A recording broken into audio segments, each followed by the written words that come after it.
Hello students, मेरा नाम है प्रशांत सक्सेना। मैं अपने यूट्यूब चैनल स्टडी विद प्रशांत सक्सेना में आपका स्वागत करता हूं। जैसा कि आप लोग जानते हैं, हम पढ़ रहे हैं उत्तर प्रदेश लेखपाल भर्ती 2020 ग्राम विकास, और मैं आपको पढ़ा रहा हूं केंद्र सरकार की प्रमुख योजनाएं। मैं आपको 8 योजनाएं पढ़ा चुका हूं। आज मेरी 9वीं योजना है NRLM, राष्ट्रीय ग्रामीण आजीविका मिशन। आइए जानते हैं NRLM के बारे में कुछ इंपॉर्टेंट पॉइंट्स।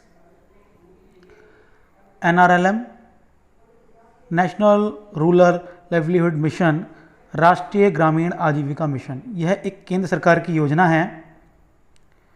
यह योजना ग्रामीण विकास मंत्रालय के अधीन है।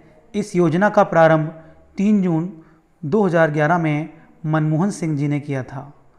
टारगेट निर्धनता निवारण। 1 अप्रैल 1999 को स्वर्ण जयंती ग्रामीण रोजगार योजना चलाई गई थी। इस योजना में कुछ कमी थी।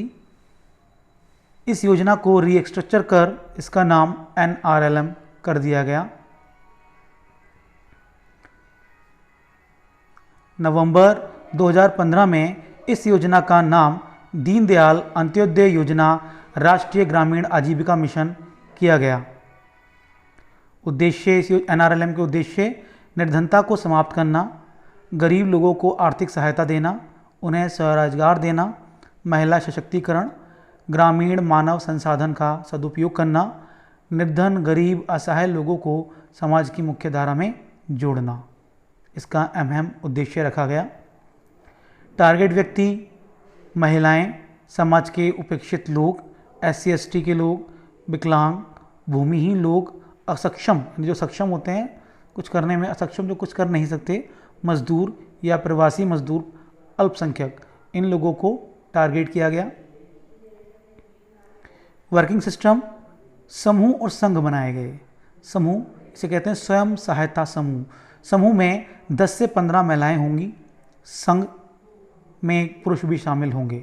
समूह में 10 से 15 महिलाएं होंगी, उनका बैंक अकाउंट ओपन कराया गया, उन्हें व्यवसाय के लिए लोन दिया गया। व्यवसाय जैसे मुर्गी पालन, पशुपालन, कृषि, जनरल स्टोर, एटसेट्रा एटसेट्रा।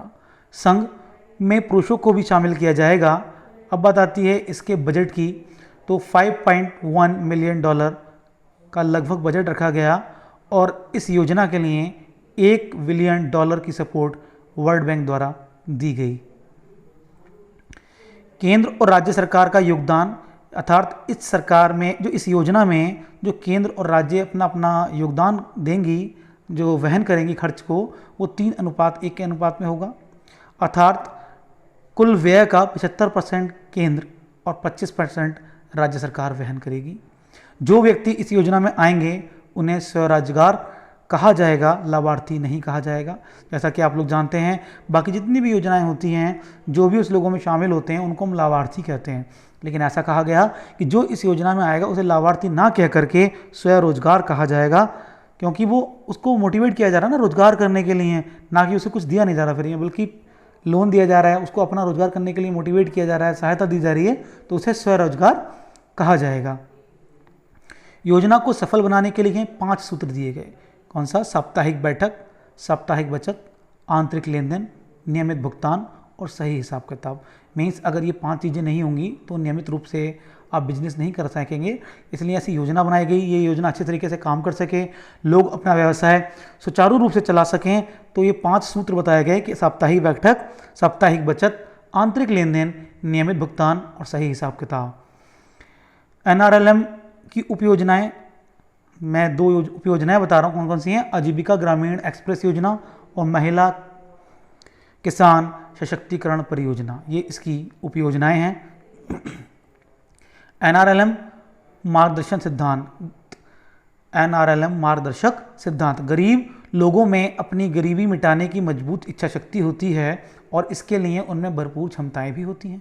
गरीब लोगों की सहज क्षमताओं को उभारने के लिए उनकी सामाजिक एकजुटता के साथ साथ सशक्त संस्थाएं बनाना बहुत जरूरी है।